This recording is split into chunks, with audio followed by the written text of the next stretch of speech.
Hubo una mañana en la que me pregunté en voz baja y sin esperar respuesta si merecía seguir vivo. No fue un pensamiento que apareció de la nada, fue la culminación de meses en los que mi cabeza se había convertido en un lugar hostil, un paisaje continuamente amenazado por nubes negras que no respetaban horarios ni fines de semana. Ese día, mientras mi mano temblaba sosteniendo una taza de café que ya ni siquiera sabía a nada, entendí con una claridad radical que algo debía cambiar. Hoy, cuando recuerde ese día, veré dos imágenes que no se parecen. La primera, la mano temblando. La segunda, la misma mano sosteniendo flores, suave, deliberada, reafirmando una decisión tomada paso a paso.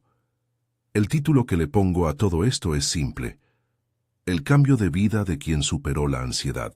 Mi nombre es Marcos, tengo 34 años. Trabajo como docente en una escuela pública y soy padre de una niña de 8 años que, sin saberlo, me salvó más de una vez con su risa. He pasado por noches en vela, por jornadas en las que responder un correo parecía una conquista, por el abismo silencioso de ir a un simulacro de reunión familiar y sentirme completamente desconectado. La ansiedad no se limitó a hacerme sufrir. Me robó prestaciones laborales, me tensó las relaciones más queridas y me hizo perder confianza en mi propio criterio. Era un enemigo que se disfraza de realidad y que, con recursos limitados, te convence de su verdad. Recuerdo que al principio yo lo llamaba estrés, lo justificaba. Mucho trabajo, la escuela, los exámenes, la economía inestable. Pero hubo señales que no supe leer. El corazón que se aceleraba sin razón aparente, las manos sudorosas ante una tarea sencilla, la sensación de que la mente era una emisora que no cerraba. Pasé días enteros con la sensación de que mi pensamiento me traicionaba. ¿Quién no ha tenido pensamientos intrusivos alguna vez? Lo que me distinguía era la credibilidad que les daba. Aquello que mi mente proponía como verdad se convertía, en cuestión de minutos, en la emoción que dominaba mi cuerpo.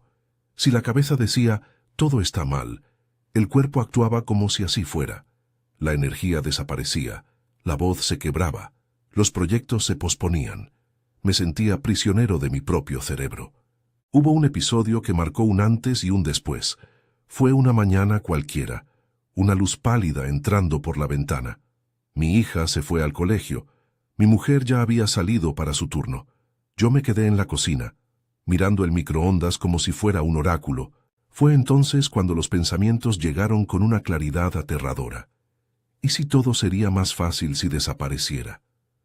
No describiré lo que pasó después, porque no voy a dramatizar ni a dar detalles que puedan herir a alguien. Solo diré que me quedé paralizado, sintiendo que ese impulso, que no entendía, era más fuerte que mi voluntad. Fue el instante en que escuché, por suerte, el mensaje en mi móvil. Un audio de una vieja amiga donde, sin saberlo, decía algo que me sostuvo. Ella habló de una mañana similar que había vivido y que le había ayudado a hablar con alguien. Aquella voz fue una cuerda invisible. No resolvió nada por sí sola, pero me dio tiempo. Tiempo para no actuar en caliente, tiempo para respirar, tiempo para buscar ayuda. Después de ese día hubo consultas. Hablé con un médico, hablé con una psicóloga. Dije la palabra suicidio con la boca seca, y eso, decirla en voz alta, cambió la naturaleza de lo que había en mi pecho. Dejó de ser un secreto y se transformó en algo que podían ayudarme a sostener. Escuchar diagnóstico no fue mágico. Nadie me prometió un final perfecto. Lo que sí sucedió fue que comencé a entender la mecánica de mi mente. Una de las ideas que me cambió la perspectiva fue la distinción entre pensamiento virtual y emoción real. Alguien me dijo, con paciencia, que los pensamientos son como nubes y que no necesariamente son el clima del día. Puede parecer una metáfora simple, pero cuando la mente está en modo pánico, esa metáfora se vuelve una herramienta. El pensamiento es virtual. Se presenta, pasa por la conciencia, puede ser veraz o no. La emoción es real. Cuando la emoción llega, el cuerpo responde, y esa respuesta refuerza al pensamiento. Es un bucle. Los pensamientos intrusivos no son sentencias, son eventos mentales. Su amenaza real viene de la credibilidad que les concedemos. También aprendí sobre el fenómeno que llamaré por sus siglas, RAM, Registro Automático de la Memoria. Es, en pocas palabras, el modo en que el cerebro decide qué experiencias merecen guardarse con especial intensidad. Los eventos emocionalmente fuertes, especialmente los displacenteros, quedan grabados con mucha nitidez. Es una función útil desde la supervivencia. Evita que repitamos errores. El problema es que en la era de la sobreinformación y las tensiones constantes, RAM puede sobredimensionar sucesos, colocar luces rojas donde no las hay y mantenernos en alerta, incluso cuando el peligro real ya pasó. Es como si la mente tuviera un archivo que tiende a resaltar las crisis, y cada vez que abrimos ese archivo, la vivencia se reactualiza con la misma intensidad. Así, una discusión con un colega o una crítica en clase puede quedar hiperreforzada y reaparecer semanas después como si fuera presente. En una de las primeras sesiones, mi terapeuta me explicó las ventanas. Imagina que, alrededor de un recuerdo o de una emoción intensa, puedes construir ventanas que lo enmarcan. Hay ventanas killer que agrandan, que lo dejan a la vista como si fuera la única fotografía del álbum, y ventanas light, que permiten que el recuerdo exista sin ocupar todo el paisaje mental. Si la memoria está en una ventana killer, cada estímulo relacionado la hace brillar, la amplifica y alimenta respuestas automáticas.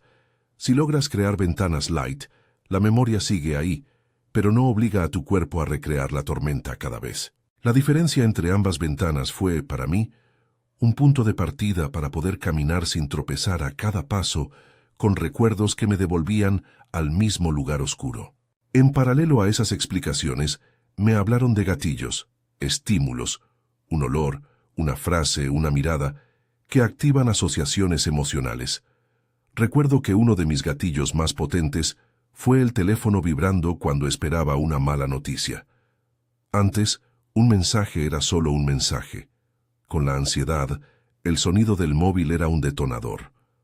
Otro concepto que me costó aceptar fue el del hiperfoco, cuando la mente se fija en una amenaza imaginaria hasta convertirla en el único tema posible. El hiperfoco te roba perspectiva. Reduce el campo de visión mental a un punto punzante. Saber nombrar estas cosas fue como conseguir mapas para un territorio hasta entonces incomprendido. El primer día que dije voy a intentarlo, no supe definir qué era el ello. ¿Intentar qué? La calma no apareció por arte de magia. Lo que sí sucedió fue que me entregaron herramientas concretas, pasos pequeños y prácticos. Una de las técnicas que cambió mi ritmo fue llamada DCD. Dudar, criticar, determinar, decidir. No es una varita, es una maniobra. Cuando un pensamiento intrusivo aparece, en vez de dejarlo correr y creerlo, se aplica una breve intervención consciente. Paso 1. Dudar. Se trata de interrumpir la credibilidad automática del pensamiento. No es decir que el pensamiento es falso en bloque, sino apuntar. Espera, ¿esto que estás pensando es una certeza o una suposición? Paso 2. Criticar. Aquí se analizan las pruebas a favor y en contra, como si fueras un fiscal que busca evidencia. ¿Qué datos reales sostienen esa idea? ¿Qué datos la contradicen? Paso 3. Determinar, decidir. Con la información recabada, eliges una acción. Dejarlo pasar, anotar la idea para revisarla más tarde, hablar con alguien, respirar y sostener una pequeña conducta alternativa. DCD me dio una estructura para no dejar que la automatización del pensamiento dirigiera mis impulsos. La primera vez que lo usé fue en la fila del supermercado. Había tenido una discusión con mi mujer la noche anterior. Mi mente, en la pausa tranquila entre la caja y el pasillo de cereales, comenzó a repetir la misma escena como una película mala. Las manos comenzaron a sudarme. Iba a respirar de manera acelerada. Antes, sin herramientas, hubiera salido del establecimiento y me hubiera puesto a caminar hasta que el miedo menguase. Esta vez hice algo distinto. Me detuve, respiré 3 veces y me dije en voz baja, duda. No fue el acto valiente de un héroe. Fue un intento humilde de interrumpir el piloto automático. Dije, ¿esto es una certeza o es una posibilidad amplificada por la rabia de anoche? Luego criticar. Recordé que habíamos discutido por estrés, no por una traición. Recordé momentos recientes de cariño que la discusión no había borrado. Finalmente determinar. Decidí enviarle un mensaje a mi mujer pidiendo hablar en la cena y compré una barra de pan que, a simple vista, nada tenía que ver con la crisis, pero que me dio una acción concreta que realizar en vez de seguir en la rumia. Hay una escala en la que se miden las intervenciones, desde ejercicios ligeros que puedes hacer en un ascensor hasta procesos más intensos que requieren acompañamiento terapéutico. No es todo autoayuda, ni todo psicología fría. Se trata de herramientas que, junto a un tratamiento profesional cuando es necesario, te permiten recuperar agencias pequeñas. El DCD es una de esas maniobras de agencia, pero no funciona siempre, ni funciona sola. Requiere práctica, repetición y la aceptación de recaídas. Hubo días en que, aún habiendo practicado, la intensidad ganó. Aprender a aceptar la recaída sin catastrofizarla fue otra batalla. Mi círculo cercano fue esencial. Aprendí a pedir ayuda antes de que la situación se agravara. Aprendí lo que significa la escucha activa. Una persona que no trata de arreglar todo, sino que está dispuesta a acompañarte sin juicios. Recuerdo a Clara, una amiga de la universidad, que me dijo algo sencillo que no olvidaré. No necesitas convencerme de que estás bien. Necesitas que te acompañe en lo que sientes. Esa frase me dio permiso para ser frágil sin sentir que perdía valor. Para una persona que vive bajo la narrativa de tener que ser fuerte, aceptar la fragilidad puede sonar a derrota. Para mí fue maniobra de supervivencia. También fue clave identificar copilotos mentales, esas voces internas que, con diferentes tonos, te empujan. Un copiloto mío de largo alcance se llamaba eficiencia, que me exigía resultados como si fueran la única medida de valía. Otro era vergüenza, que te recuerda errores pasados como si definieran tu futuro. Aprender a notar esos copilotos, a nombrarlos, a verlos como personajes con opiniones pero no con mando exclusivo, fue transformador. Podía, por ejemplo, escuchar a eficiencia y responder desde compasión. Hoy hago lo que puedo, no lo que temo que debería hacer. Una práctica cotidiana que me introdujeron fue la creación deliberada de microhábitos que reescriben la memoria emocional. No hablo de grandes cambios ni de decisiones drásticas, son actos sencillos: comprar flores para la cocina, contestar una llamada de un amigo aunque no tengas ganas, escribir 3 cosas pequeñas por las que estás agradecido antes de dormir. Estas acciones repetidas empezaron a mover la balanza. Las flores no curan la ansiedad, pero interrumpen el bucle de negatividad. El agradecimiento sistemático no anula el dolor, pero añade matices al recuerdo, ensancha la ventana alrededor de ciertos eventos y evita que solo lo dañino ocupe la primera página del álbum mental. A medida que practicaba, empecé a notar patrones. Por ejemplo, mis periodos más peligrosos coincidían con la soledad prolongada y con noches de sueño fragmentado. La falta de sueño, la hiperexposición a noticias negativas y la desconexión de rutinas básicas eran combustible para los pensamientos oscuros. Así que construimos una rutina nocturna: desconexión digital 1 hora antes de acostarme, lectura física de algo ligero, una pequeña respiración diafragmática de 5 minutos y escribir sí o sí una línea que dijera «Hoy hice X». X puede ser cualquier cosa: poner la ropa de mi hijo en la mochila, regar una planta, sonreír. Estos microgestos no prometían milagros. Me los recetaron como ejercicios que mejoran la resiliencia a largo plazo. Poco a poco, me fui reencontrando con una frase que, por simple que parezca, fue un mantra: mi paz vale oro. No lo digo en tono triunfal, ni como una declaración de que ya no vuelvo a sentir ansiedad. Lo digo como una brújula.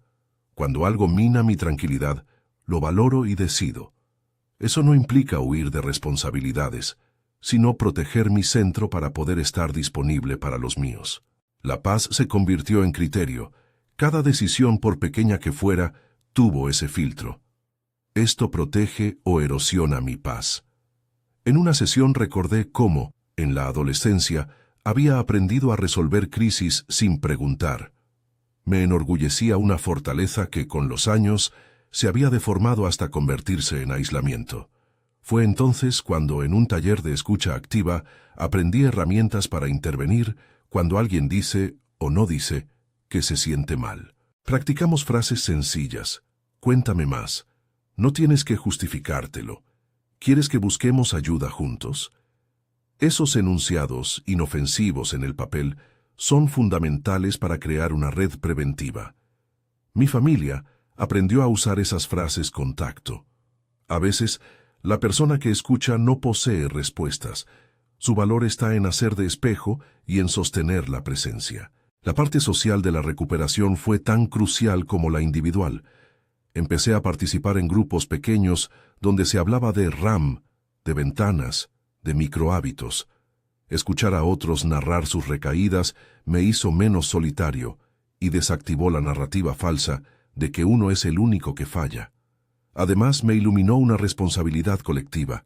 Nadie nace sabiendo educar emocionalmente, pero todos podemos aprender. Empresas, escuelas y familias pueden diseñar ambientes que reduzcan gatillos y que permitan pedir ayuda sin estigmas. Mientras tanto, yo seguía haciendo mi pequeño trabajo diario. Ejercicios de respiración, la práctica del DCD, hablar con la terapeuta y sobre todo pedir ayuda cuando la marea subía. Si esto te está resonando, si en algún momento has sentido que tus pensamientos te arropan hasta asfixiarte, te invito a suscribirte y descargar la guía práctica que hemos preparado. 3 pasos para frenar un pensamiento que te hunde. Es un recurso breve para llevar en el bolsillo y que complementa esta historia. No es sustituto de un profesional, pero sí es una ayuda inmediata cuando el pensamiento te quiere arrastrar. Quiero contarte ahora sobre el día que cambió el rumbo. La escena que, empezando como una cosa pequeña, se volvió el punto de inflexión que aún hoy recuerdo. No fue un evento épico ni una intervención espectacular. Fue una acumulación de pequeñas decisiones que juntas me sacaron de la inercia. Aquella mañana, después de una semana de insomnio y de una discusión con el director del colegio, recibí un correo que me retraía a la vieja narrativa. Tu método no funciona con este grupo. Fue una frase administrativa, seca, pero para mi RAM aquello fue un disparo.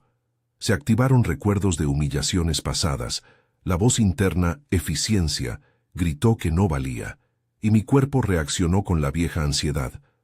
Corazón acelerado, pensamientos cíclicos, sensación de vértigo. En el pasado esto habría bastado para hundirme. Esta vez hice otra cosa. Primero respiré, no con la ilusión de que la respiración borrase la emoción, sino como un gesto para ganar distancia.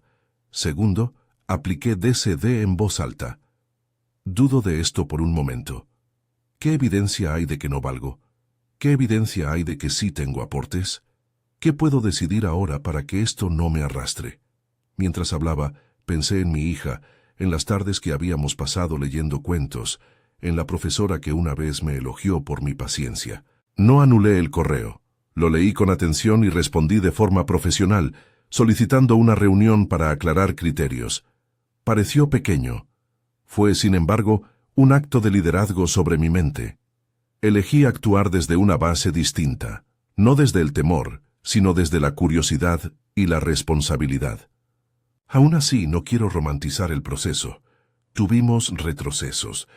Después de aquella respuesta profesional, hubo una noche en la que la ansiedad golpeó con fuerza y necesité apoyo. Llamé a la terapeuta y a un amigo. No siempre pude sostenerme yo mismo, y eso estuvo bien. Pedir ayuda es parte de la superación. La lección fue que el cambio no es una línea recta, sino una serie de iteraciones. Pruebas, ajustes, recaídas, nuevas pruebas. En estas semanas, también me encontré con la dimensión espiritual de mi recuperación de una manera no dogmática. No me refiero a rituales vacíos ni a promesas milagrosas. Hablo de preguntarme por el sentido. ¿Qué me da sentido? ¿Qué me mueve más allá del resultado inmediato?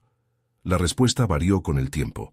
A veces fue mi hija, otras la idea de dejar un ejemplo para mis alumnos, otras el simple placer de una caminata sin ruido mental. Si alguien se siente reconfortado por una fe, esa dimensión puede ser sostén. Si no, puede ser sustituida por una búsqueda de propósito laico. La espiritualidad, cuando aparece, debe acompañar la práctica, no sustituir la terapia ni la medicación si es necesaria. A medida que todo esto ocurría, empecé a planear una rutina práctica de ventanas light, alrededor de los recuerdos que más herían mi autoestima. No fue algo inmediato, requirió tiempo y repetición, pero la estrategia implicaba acciones concretas. Reinterpretar un evento, añadir información positiva deliberadamente a la memoria, exponerme a situaciones que contradecían la narrativa limitante y celebrar incluso los pequeños avances. Por ejemplo, después de una mala evaluación profesional, me obligué a anotar 3 cosas que había hecho bien ese día. No era autoengaño, era reequilibrio de datos. Las pequeñas pruebas acumuladas empezaron a reconfigurar mi RAM. Lo que antes quedaba destacado como fallo, ahora convivía con anotaciones de actos competentes. Y entonces llegó una situación que me puso a prueba de forma más intensa que cualquier otra. Un llamado inesperado de la escuela en mitad de la mañana.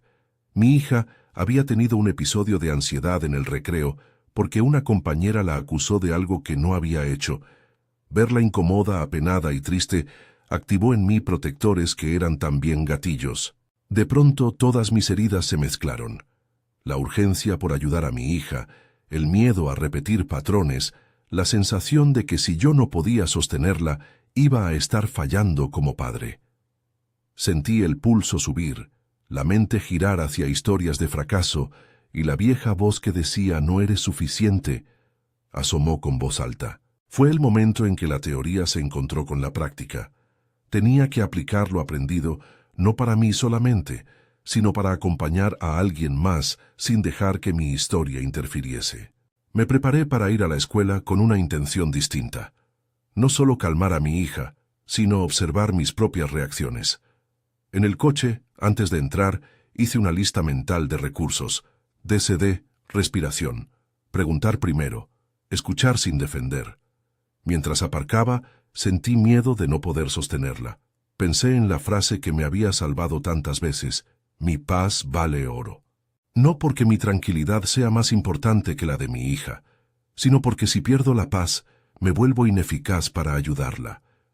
Entré, y cuando la vi, la abracé y le pregunté con calma qué había pasado. No presioné. Escuché. Y en ese abrir y escuchar encontré una lección mayor. Recuperar la calma no es un acto egocéntrico, es un acto de presencia que beneficia a los demás. Sin embargo, la historia no termina aquí. Ese día fue una prueba crucial, un ensayo general para una escena mayor que todavía me esperaba. Apenas empezaba a comprender cómo las técnicas y los microhábitos podían enhebrar una vida menos dominada por la ansiedad. Había aprendido a nombrar a mis copilotos, a construir ventanas light, a usar DCD en situaciones cotidianas. Pero mi RAM seguía activa y las ventanas killer no desaparecen de un día para otro. Había algo más que necesitaba explorar: cómo transformar memorias que parecían ocupadas por la catástrofe en relatos en los que yo era el protagonista capaz de elegir. Antes de poder hacerlo con continuidad, debía enfrentar un evento que pondría a prueba todo lo que había aprendido hasta entonces. Un acontecimiento que, si no me preparaba bien, podría derrumbar semanas de trabajo. Mientras me preparo para contarlo, quiero que imagines conmigo la siguiente escena. Es una tarde lluviosa. El móvil vibra con un mensaje que, sin decirlo, contiene una acusación.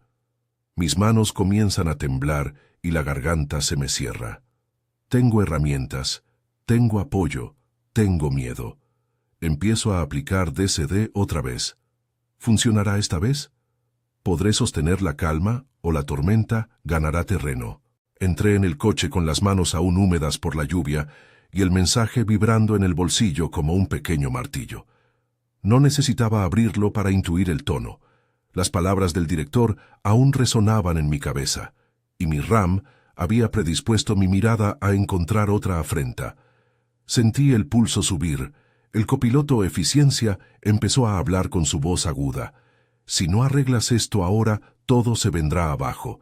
Sentí que el mundo se reducía a un único punto de amenaza. Esa acusación que, quizás sin intención, quería retratarme como incompetente. Por un instante todo fue vértigo. Antes, ese vértigo me hubiera arrastrado. Hubiera llamado a la escuela como si el problema viniera de afuera y no de mi lectura de la situación. Hubiera actuado a la defensiva, quizá gritando o desapareciendo para enfriarme. Esta vez, en el coche, recordé la práctica. Respirar, nombrar, aplicar DCD. No porque creyera que la técnica era una garantía, sino porque era mi manera de no ceder al piloto automático. Primero dije en voz baja, dudo. No con arrogancia, sino con curiosidad. ¿Qué estoy sosteniendo aquí como verdad? ¿Qué evidencia real tengo de que esa frase define mi valía? A continuación, critico. No en forma autodestructiva, sino como un pequeño juicio de fiscal. Registro hechos. ¿Hubo una evaluación total? No. ¿Recibí antes elogios por mi trabajo? Sí. Hace apenas 2 semanas un padre me envió un mensaje agradeciendo cómo ayudé a su hijo con la lectura. La frase del correo es una raya en un expediente o un comentario profesional que pide una aclaración. La tercera fase llegó. Determino. Decido enviar una respuesta profesional, proponiendo reunirnos para aclarar los criterios y pidiendo ejemplos concretos. Decidí no contestar con la furia que mi RAM había preparado. Elegí, además, compartir el correo con la terapeuta y con Clara, no para que arreglaran mi problema, sino para pedir consejo y sostén. Esa mañana lluviosa no terminó en catástrofe. No porque la prueba hubiese desaparecido, sino porque algo dentro de mí había cambiado el punto de gravitación. La reacción dejó de ser inmediata y me permitió actuar desde la deliberación. No quiero romantizarlo. Después de enviar el mensaje profesional, hubo momentos de inseguridad. Incluso una noche en la que desperté sobresaltado, con la sensación de que todo iba a reventar. Llamé a la terapeuta, hablé con mi mujer, compartí con Clara. Pedir ayuda fue, otra vez, una maniobra de supervivencia. Lo que vino después fue una suma de pequeñas escenas que, con el tiempo, se fueron ensamblando en algo que puedo llamar vida distinta. No fue un episodio único ni un milagro. Fue práctica repetida, ajuste de rutinas y la intervención de personas que se quedaron aún cuando yo temía avergonzarme. Empezaré por una cosa que a muchos les sorprende: la reconstrucción de la memoria. La RAM no se borra por decreto, se reinicia con pruebas nuevas.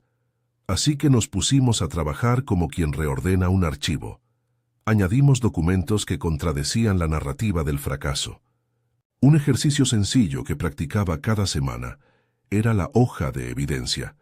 Cada domingo anotaba 3 situaciones concretas donde mi actuación había sido competente o donde mi relación con alguien había sido reparadora. No eran listas infladas, eran datos. Hoy expliqué un concepto a la clase y 2 alumnos me pidieron después ejercicios extra. Hoy jugué en el parque con mi hija durante 20 minutos sin mirarme el móvil. Esa hoja se guardaba en un cajón, y cuando la memoria insistía en mostrarme solo los cortes negativos, la abría y leía en voz alta esas pequeñas pruebas. Con el tiempo, el archivo mental dejó de ser un álbum de fracasos y se convirtió en un libro con varias páginas. Otro paso fue la exposición controlada a situaciones que me disparaban. Si un correo administrativo me ponía en alerta, creamos una rutina previa. Antes de leer mensajes profesionales importantes, hacía una respiración diafragmática de 3 ciclos, abría un documento y escribía brevemente mi objetivo. Yo quiero entender, no atacar. Quiero clarificar, no humillar. Era como poner una cortina ligera antes de asomarme. No evitaría completamente la luz, pero me permitía regular la respuesta. Esa cortina fue, para mí, la primera ventana light que pude instalar alrededor de ciertos estímulos. En la escuela, compartí con el director parte de lo que estaba viviendo, no para justificarme, sino para proponer un acuerdo. Cuando hubiese observaciones a mi desempeño, preferiría que se dieran en una reunión presencial con ejemplos concretos y la oportunidad de responder. Fue un momento incómodo, sí, porque implica vulnerabilidad, pero también fue un gesto de liderazgo. Mostró que mi prioridad era la calidad y no la teatralidad del conflicto. El director aceptó. Algunas semanas después, esa apertura permitió corregir un malentendido antes de que escalara. Durante ese proceso, me consolidé en una práctica que quiero describir con detalle, porque quien lo vea puede aplicarlo ya. El diálogo DCD en primera persona. Cuando aparece un pensamiento intrusivo, lo proceso en voz alta, como si fuera un interrogatorio amable. Ejemplo práctico. Pienso, no soy buen padre. Dudo. Es una certeza. ¿Qué pruebas tengo? Crítico. Ayer le leí a mi hija 3 cuentos. Preparé su mochila. La llevé al médico cuando estuvo afónica. Termino. Voy a recordarlo y si persiste la duda, pediré a mi mujer que me dé ejemplos concretos de momentos de cuidado que recuerda. Esa voz en primera persona no intenta silenciar la emoción, la reconoce. Siento miedo puede ir seguido de y aún así actúo. Esa frase compuesta, reconocer plus actuar, me salvó en más de una ocasión. Otro recurso que aprendí a usar fue el de los copilotos negociados. Identificar las voces internas fue el primer paso. Eficiencia, vergüenza, control. Una vez identificadas, las puse en diálogo con valores que yo quería priorizar, como compasión, presencia, responsabilidad. Fue como armar un consejo interno. Cada voz podía opinar, pero la decisión final debía pasar por el filtro de «Esta acción protege mi paz y la de los que dependen de mí». Así pude, por ejemplo, escuchar a eficiencia, reclamar largas jornadas y responder desde compasión. Hoy trabajo 8 horas con foco y descanso, porque estar roto no ayuda a nadie. Ese pequeño pacto entre voces redujo el tono acusatorio interno. La espiritualidad entró en mi vida de forma suave y no dogmática. Encontré en algunas lecturas y en la conversación con un capellán escolar la metáfora del pastor que cuida su rebaño caminando tranquilo. No discutimos teologías, hablamos de prácticas que ayudan. El perdón no como olvido, sino como decisión de no dejar que el agravio dirija mi biografía. Recordé las imágenes de Jesús en momentos de crisis, no como argumento doctrinal, sino como ejemplo de serenidad frente a la traición, y las usé como modelos de actitud, responder con claridad, sin veneno. Para quien tenga otra cosmovisión, puede sustituir esa imagen por otras, la del sabio que respira, por ejemplo. Lo relevante es que la dimensión espiritual, cuando aparece, complementa el trabajo terapéutico, no lo reemplaza. Poco a poco, la vida cotidiana empezó a contener acciones que antes me hubieran parecido insignificantes. Compré flores para la cocina y las coloqué donde pudiera verlas al despertarme. No fueron remedios mágicos, pero sí recordatorios visibles de que merezco cuidar mi entorno. Empecé a evitar la exposición inútil a noticias en la noche. La rutina de desconexión digital, 1 hora antes de acostarme, se volvió sagrada. Una lectura ligera, una respiración diafragmática de 5 minutos y escribir una línea sobre qué hice ese día. Estos microhábitos fueron los ladrillos de mi resiliencia y hubo, sin embargo, desafíos más duros que pusieron a prueba mi progreso. Uno de los momentos más nítidos ocurrió algunos meses después, cuando fui convocado a una reunión en la que se discutía una reestructuración curricular y varios colegas expresaron críticas abiertas a mi método pedagógico. La sala era un campo de discusiones, con voces elevadas y propuestas encontradas. Al principio sentí el viejo temblor en las manos, los ojos calientes y la urgencia de defenderme. Recordé que mi hija había tenido su propio episodio de ansiedad meses atrás. Pensé en mí frente a una situación de alta exposición pública. Pero también recordé que cada experiencia de confrontación era una oportunidad para practicar la ventana light, dejar que la crítica existiera sin convertirla en sentencia global. En esa reunión apliqué varias estrategias simultáneas: respiración para recuperar el ritmo, DCD interno en tiempo real para no adoptar una narrativa negativa, y la técnica de valorar la calma, antes que ganar la pelea. Respondí con preguntas claras. ¿Puedes darme un ejemplo concreto de lo que te preocupa? En lugar de mirar la crítica como un ataque, la convertí en datos. Luego, propuse una fase piloto para probar ajustes con criterios de evaluación transparentes. No todo quedó perfecto. Aún así, al salir de la sala, sentí que había pasado una prueba importante.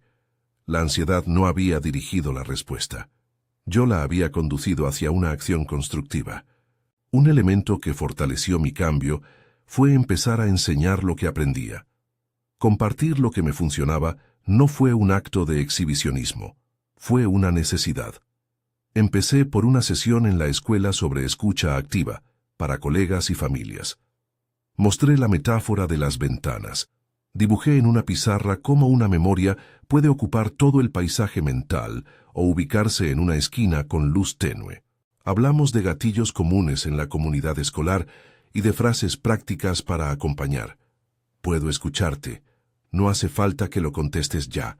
¿Quieres que busquemos juntos una ayuda profesional? La respuesta fue más cálida de lo que esperaba. Varios compañeros me comentaron después: nunca pensé que las pequeñas frases podían cambiar tanto. Ver que otros empezaban a practicar me dio doble alivio. No solo me ayudaba a mí, sino que ayudaba a crear redes. Como parte de ese trabajo, impulsé con un grupo reducido una propuesta de prevención. Un programa de seguimiento emocional temprano en la escuela. No era una ley ni un proyecto gigantesco. Era un protocolo básico para detectar señales de angustia en alumnos y referir a servicios. En reuniones con familias propusimos talleres de escucha activa y microrutinas para casa. La idea no era institucionalizar un mandato, sino ofrecer herramientas prácticas. Con el tiempo, el programa se fue extendiendo a otras escuelas del distrito. No por mi mérito personal, sino porque la gente estaba respondiendo a algo que necesitaba: un lenguaje común para hablar de sufrimiento sin estigmas. Esa experiencia me enseñó que la prevención es práctica y colectiva. No alcanza con la voluntad individual. El momento que, sin exagerar, puedo señalar como el día en que algo dentro de mí cambió de forma más profunda, no fue público ni espectacular. Fue una tarde en que, después de semanas de trabajo con la terapeuta y de practicar los microhábitos, me senté con mi hija a leer. Ella me miró y dijo: «Papá, hoy estabas más tranquilo». No fue una frase grandilocuente, pero sí una constatación que me atravesó. En ese gesto encontré dos cosas: la evidencia externa de que mis cambios tenían efecto y la motivación para sostenerlos. No porque necesitara aprobación, sino porque estaba construyendo un legado de presencia para alguien que me miraba con ojos de niña. Comprendí que mi recuperación tenía un alcance que iba más allá de mi alivio personal. Modelaba formas de estar para la próxima generación. Con la continuidad de la práctica, surgieron cambios claros en mi RAM. Las ventanas killer ya no ocupaban toda la fachada. Cuando se disparaban recuerdos de humillación, podía verlos, nombrarlos y decidir no darles la centralidad. La dificultad era real, pero también lo era la ganancia. Aprendí a respetar la recaída como parte del trayecto. Cuando ocurría, la abordábamos como un dato para trabajar, no como una falla moral. Hubo meses en los que mi progreso se ralentizó. Me deprimí algunas semanas y necesité ajustar la medicación con el médico, retomar con más frecuencia la terapia y aumentar las rutinas de sueño. Es importante que diga esto: la recuperación encontró en la medicina su aliado en momentos que lo requirieron, y esa combinación de técnicas, apoyo social y tratamiento profesional fue lo que me ayudó a sostener el cambio. Hoy puedo contar que la tensión máxima de aquel año ha disminuido notablemente. ¿Significa que ya no siento ansiedad? No. Siento picos a menudo. Algunos días despierto con la inquietud heredada de viejas memorias. Pero ahora sé que esas olas no me arrastran por defecto. Tengo recursos para surfearlas. Tengo una red de apoyo, rutinas que me sostienen y una práctica constante de DCD y de microhábitos que reescriben mi memoria. Mi vida no es perfecta, es practicada. Quiero compartir ahora, con la claridad que la experiencia me permite, algunas acciones concretas que cualquiera puede empezar hoy. No son recetas mágicas, son prácticas con evidencia de utilidad cuando se combinan con ayuda profesional si es necesario. 1. La pausa de 5 segundos y la DCD breve. Cuando un pensamiento alarmante surge, intenta detenerte 5 segundos. Respira profundamente una vez y en voz baja di, dudo. Luego pregunta, ¿esto es una certeza o una posibilidad?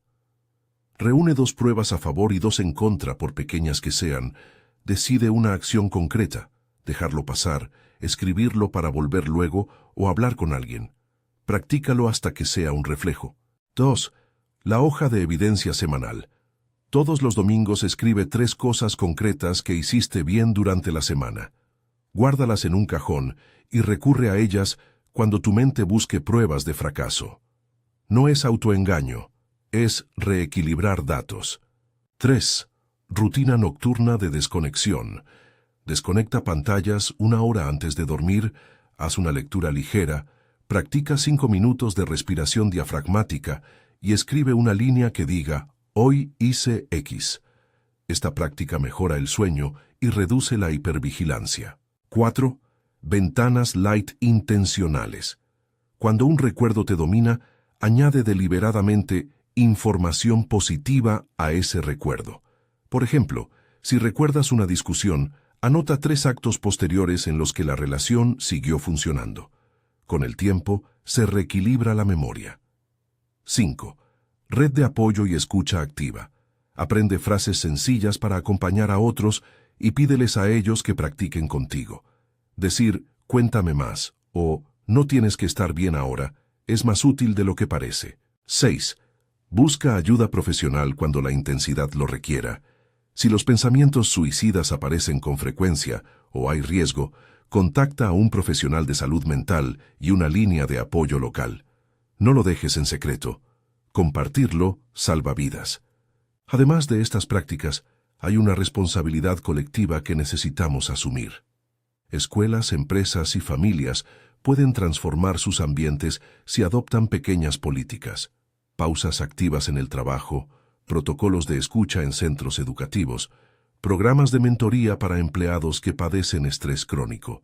No hace falta una ley para empezar. Hace falta voluntad para implementar protocolos básicos y formar habilidades de escucha. No obstante, también es legítimo impulsar cambios a mayor escala. Programas de detección precoz en atención pediátrica, formación obligatoria en habilidades socioemocionales para docentes, líneas de ayuda bien financiadas. Todo esto requiere presupuesto y decisión política, pero su base es práctica. Enseñar a escuchar, proveer recursos y evitar la estigmatización. A lo largo de este recorrido, me encontré con historias que me marcaron. Clara, mi amiga de la universidad, me contó cómo el simple acto de acompañar a alguien la había salvado una vez. Un compañero docente, después de asistir a uno de nuestros talleres, instauró en su aula un tiempo semanal de expresión emocional y notó mejoras en la convivencia. Historias pequeñas que, sumadas, nocionalmente cambian sistemas. Esas experiencias reforzaron mi convicción de que la prevención del suicidio y la gestión de la ansiedad no son solo asuntos personales, son tareas sociales. Por eso hoy también dedico una parte de mi tiempo a acompañar a otros. Organizo grupos pequeños de práctica donde enseño DCD, técnicas de respiración y cómo construir ventanas light. No lo hago como experto absoluto, lo hago como alguien que también se cae y se levanta. En esos grupos he visto recaídas y avances, vergüenzas confesadas y alivios celebrados. Ver a alguien descubrir que puede interrumpir un pensamiento que lo aplasta es una de las pequeñas alegrías que me confirman que el cambio es posible. Si te preguntas por la permanencia de estos cambios, diré algo honesto. No hay garantía.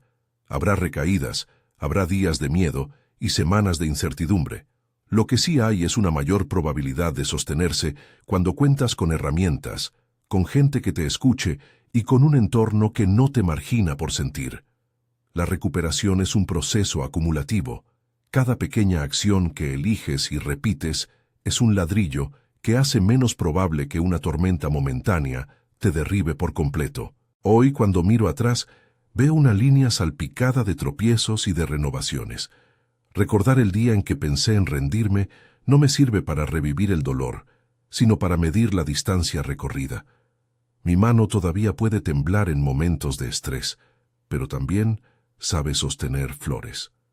Esa imagen donde empecé, taza temblando versus mano con flores, ya no es un contraste absoluto, es una continuidad. La mano aprendió a sostener cosas que nutren. Antes de cerrar, quiero darte una última invitación práctica. Si esta historia te toca, comparte lo que te ha servido. La mejor prevención es la conversación que se contagia. Si te sientes en riesgo ahora mismo, por favor busca ayuda profesional o una línea de apoyo en tu país. Habla con alguien de confianza y no te aísles. En la descripción de este vídeo encontrarás un enlace con recursos, información sobre programas locales de acompañamiento y la guía práctica de 3 pasos para frenar un pensamiento que te hunde. Ese recurso no sustituye a un profesional, pero puede ser un primer sostén para aplicar cuando el pensamiento apriete. Mi paz vale oro. No lo digo como una consigna vacía, sino como decisión. Protejo mi paz porque en esa calma puedo ser mejor padre, mejor colega y mejor ciudadano. Protegerla no es huir, es elegir la base desde la que actúo en el mundo. Si algo de lo que conté te sirve, te invito a usarlo, adaptarlo y sobre todo compartirlo. La ansiedad puede ser feroz, pero no es invencible. Con herramientas, red y práctica, es posible recuperar la dirección de la propia vida. Si esta historia te ha tocado, en la descripción tienes el enlace para acceder a la guía práctica y a recursos de ayuda. Compártela con alguien que creas pueda necesitar escuchar que la recuperación es posible. Y si alguna vez sientes que la tormenta gana, busca ayuda. Hablar salva vidas. Gracias por acompañarme en este recorrido. Mi paz vale oro, y hoy la defiendo paso a paso.